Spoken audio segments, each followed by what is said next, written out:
everybody, Brandon with the Chosen Prime here, and today we are back taking a look at XTransbots MX61 Ballistic and 61T Ballistic.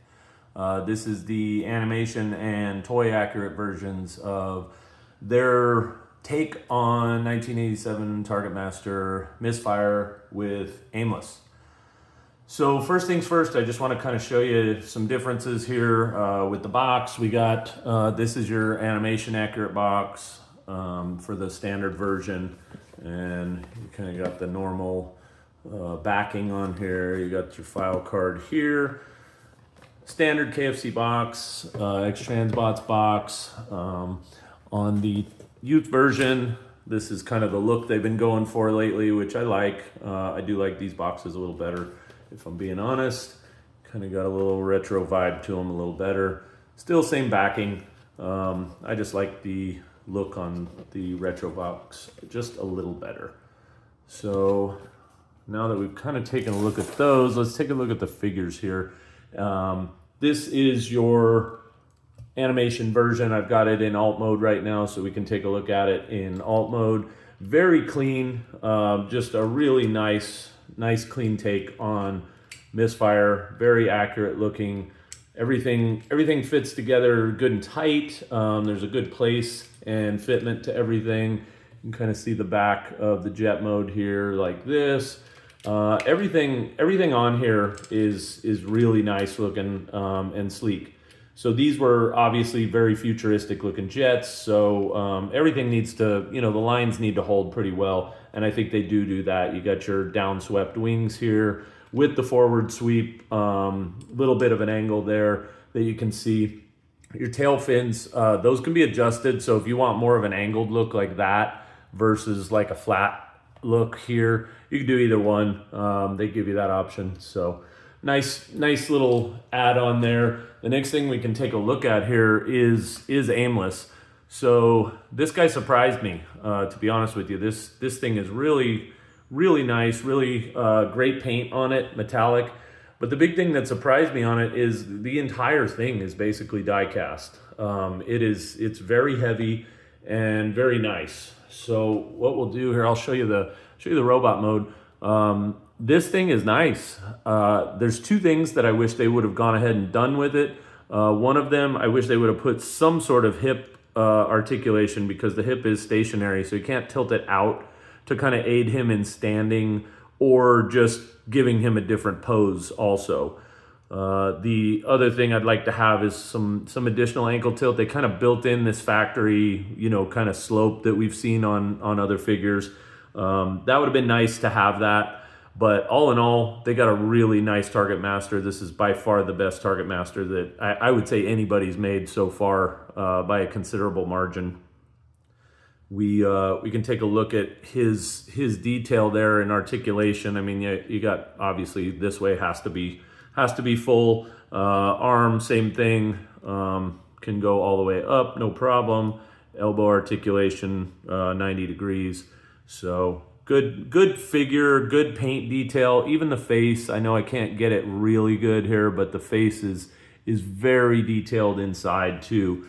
So really nice job with Aimless there to create a nice look. The next thing we can do, we can look at the tampos on the Toon version. So you got here, and then we'll do some comparisons when we get this guy in robot mode. I'll show you a little more, but just to kind of show these off a little bit, there's some sticker points around the figure here. They are tampoed on. You do not have to put those on there. That's just the way they come. And you can see how clean it is. I mean, the profile on it is really thin. There's not a lot there in the backpack at all. They did a good job with that as well. And he's very stable, very articulated. That's all good. And we'll take some more looks at that here in a bit. Let's go ahead and get this cartoon version into robot mode. I'll show you how to do this the best I can for having transformed it, I think twice now. So we'll fumble our way through it and take a look. So the first thing you want to do is we need to get these feet freed up. But in order to do that, we got to break this free here, the arms. So they connect back here in these tabs. So the first thing we kind of want to do is break that connection and get this freed up here. So this is on a slide I'll show you in a minute, but ultimately we just need to get it out of the way because we need to get to this and just pull that off. There's a little peg there that it slides into. You can see that fits right in there. So we want to get that loose, and we'll do the same thing with this side. Same way, we'll kind of peel that free. You can pop this free up here, and then that frees this up a little easier to get out of your way. And again, we'll just kind of break that free. So the next thing, you have this tab here that's holding the feet in as well, and then they're free. They are good to go ahead. You can hear that nice ratchet. And then we'll get down to the foot and everything. The first thing you want to do is fold this inner portion of the foot out. You can see that will show. And then what we're going to do is just fold this up and over and push that in. You can see that goes inside the bottom of the foot. And then that gives us our place to take the foot out. So we want to kind of push that all the way forward just to get this piece in. So we fold this in here, and then we'll get our landing gear here. This is like, you can tighten this screw. I tightened mine a little bit because one of them was a little bit on the loose side. So I went ahead and tightened it just to make it a little tighter fitment. So what you're gonna do is just pop that in there like that, and then rotate that piece around into here. And then just gonna roll that out and slide this over the top. And that is it, man. That is, for a company that's known to make very complicated feet for whatever reason, they did a pretty darn good job here because we are done with that side. So we'll do the other side too, just to kind of reiterate what's going on here. We're gonna fold this out here, fold this piece back out. Don't forget about that. It's easy to forget about. And then watch this, down. Okay, that's all down and out of the way. We'll fold our foot over, extend it forward just for the time being while we fold this in. And that gets you the outside of your leg. Then you're gonna take this back up one more time. Make sure that's kind of tucked back in there. And then we're just gonna bring this around, and then we can pop the foot back forward again, and your whole bottom leg is done for. So now we go to the thighs here. You can see this is done for transformation, obviously, to get that width, and that's just a quick slide in. Okay, so now we have our whole bottom half is done. Now, this is when things get a little trickier. So you've got a lot of things going on up here that need to get moved around. So we'll show you those piece by piece. I'll probably fumble through some of it a little bit, so bear with me. So let's get this out of the way. This piece just kind of is on a slider, so we'll just slide that down out of your way. And then the next thing we want to do, this is already separated a little bit, and I'll show you this too. You can see that this all slides forward quite a bit at the torso here. So we want to get that forward because we need to do that in order to create this space that's necessary here to get the back all tied together the way it should be. So we're going to do that. We've got our space forward, and then we need to pull these pieces here out. Now we have this, I can show you this. The arm mechanism is on this sliding pin. So you want to slide that all the way to the top on both sides. So we'll pull this out, same thing, and slide that all the way up to the outside. So those are done in the way that they're supposed to be. And then what we're looking to do here is just kind of, this stuff all gets tucked in here. Let's get his head out, and we'll get the landing gear in, and you can kind of see we're starting to take shape here now. So the next thing that we need to do here is get this stuff back here all folded into where it belongs. So this kind of has like a pancaking mechanism that's gonna eventually get us to the point where our shoulders are in the proper spot to tuck them in. The other thing that I forgot about is we probably want to go ahead and break this wing free. So there's a tab right here and then another smaller one here that you want to go ahead and get freed up, because we're going to need that. We're going to need that space to operate, and that kind of gets our arms out of the way. So we'll do the same thing on this side. We'll break that free, and it gets our arms up out of the way, right? So now let's go in here, and this kind of all sandwiches together a little bit. You can see these pins right here. So these, the goal is to get them here, right? That is very clear that those go right in this slot right here. So we'll get ourselves there, and they kind of go at a 90. So you can see how this folds back in here and then tucks in there. So those are in place right there where they need to go.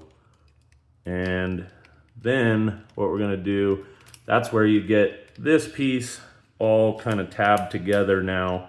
And that kind of, there's this whole filler that happens in here with the other part of the jet. So once you do that, then everything cleans up real nice and very efficiently.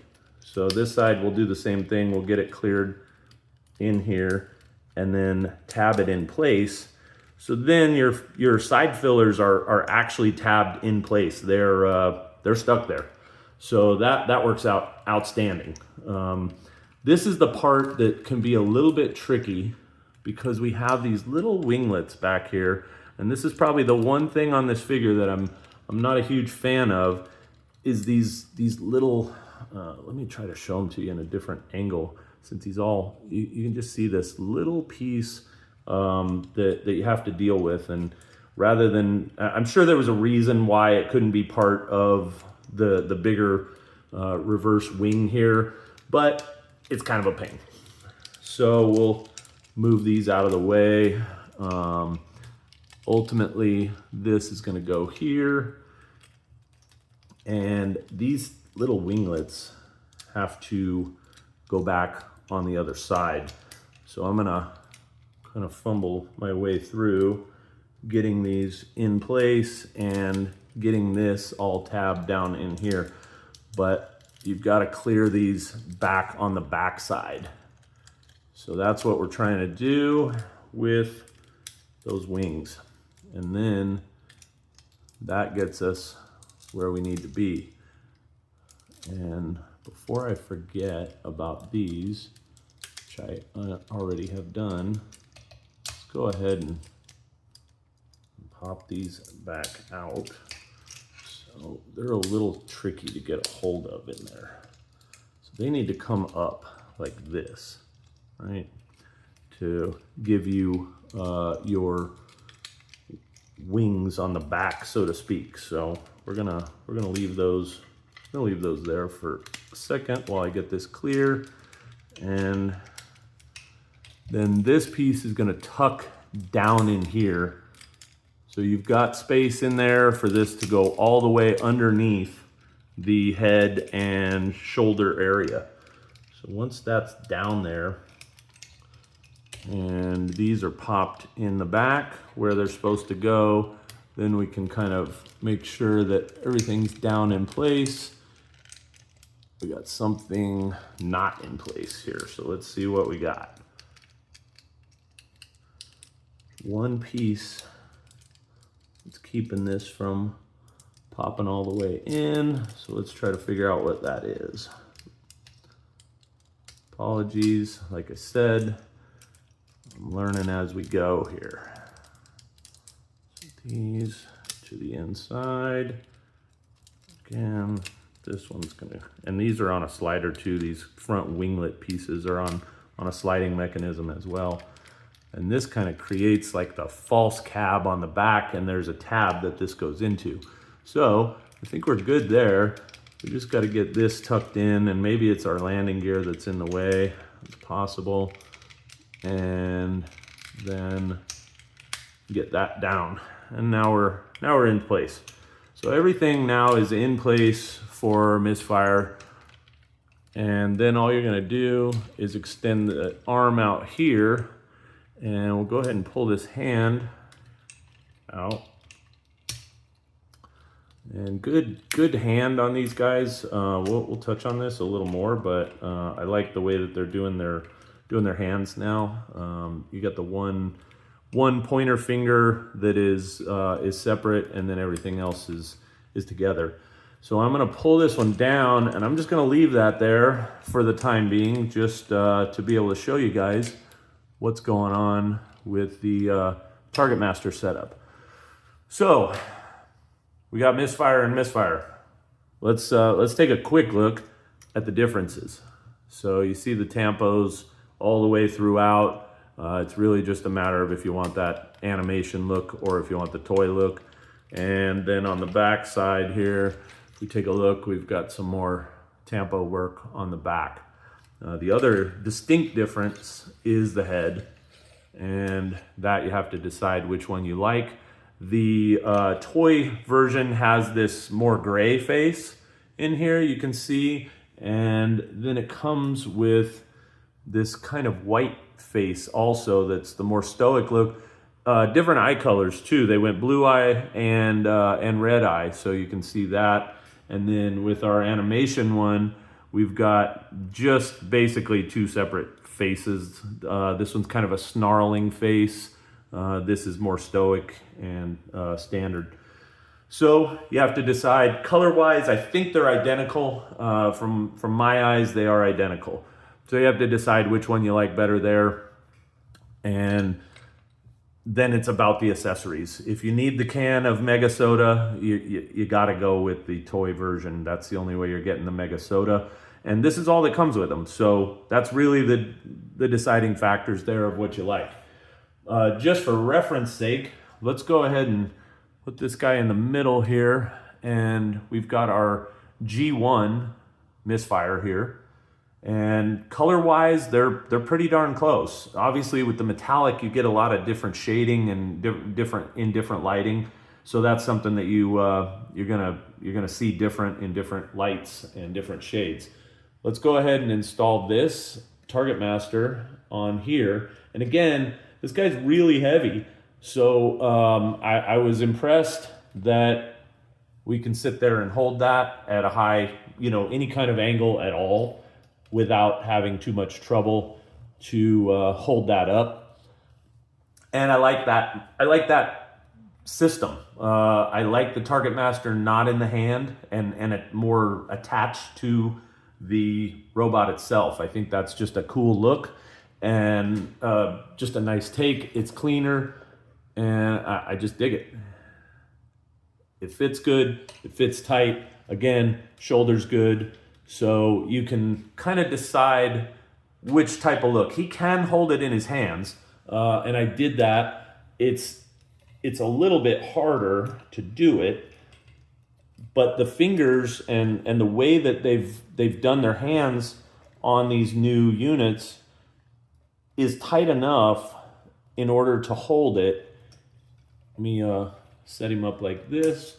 And then you just got to make sure you squeeze these bottom fingers like that. And he can actually hold the Targetmaster if you want to. But because it's so heavy, that's the downside, right?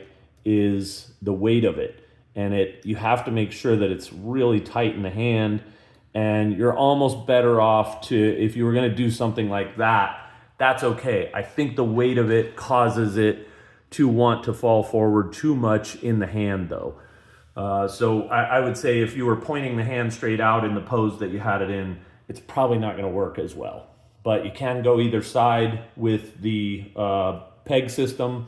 So depending on how you're displaying this guy, you got options there. And again, that thing just slides right in. It fits great. So we get G1 out of the way here. Just to give you a couple other comparisons of some like figures. So we've got Fans Toys Hoodlum here, so you can kind of see size comparisons there. And then something on the other side of the scale we'll bring in here, let me just slide this out away just a little bit. And we'll bring something in that's just a little bit bigger, also from Fans Toys, and that's Hannibal. So these guys all kind of live in the same vein, so you're gonna want them to look good together, and I think they do. I think the aesthetic here, it's very smooth, it's clean. They did a good job with the transformation. Articulation is good. We can kind of touch on that. We'll pull this off, and I just want to show you kind of knee bend. I mean, it's fantastic. There's no issues there. Arm, also fantastic. No issues there. Shoulder articulation, clean, easy to do in any configuration you want. So everything that they did with their articulation-wise is very good, and it just creates a nice clean effect too. He's got the ab crunch going on, and we can create some really dynamic poses with this guy. Let's see if we can get him to hold this like that. And then we'll get his legs balanced. Very good. And again, very dynamic. We'll get Hot Rod out of the way here for a second, just to kind of show you guys one last part here of what they've done with this. And again, these hands are really good. I like them. The joints are stiff on them, so they can kind of create some really nice posing with very minimal effort to balance the figure. They really did a good job. I got to give them kudos for that. I like the Targetmasters. They're something that for me as a kid I had. So these guys have a special spot for me. I think XTransbots hit both marks with a very similar figure. I don't know that you need both of them, but if you were going to do two copies, I would do one of each. I would probably put this version in the robot mode and then this in the alt mode myself. But you guys make the choice. If you're just looking for one copy, and if you're looking for both, pick them up. We should have them in about 2 weeks arriving at the store. So get your pre-orders in and get ready for this guy. We'll see you guys soon with another video. Thanks.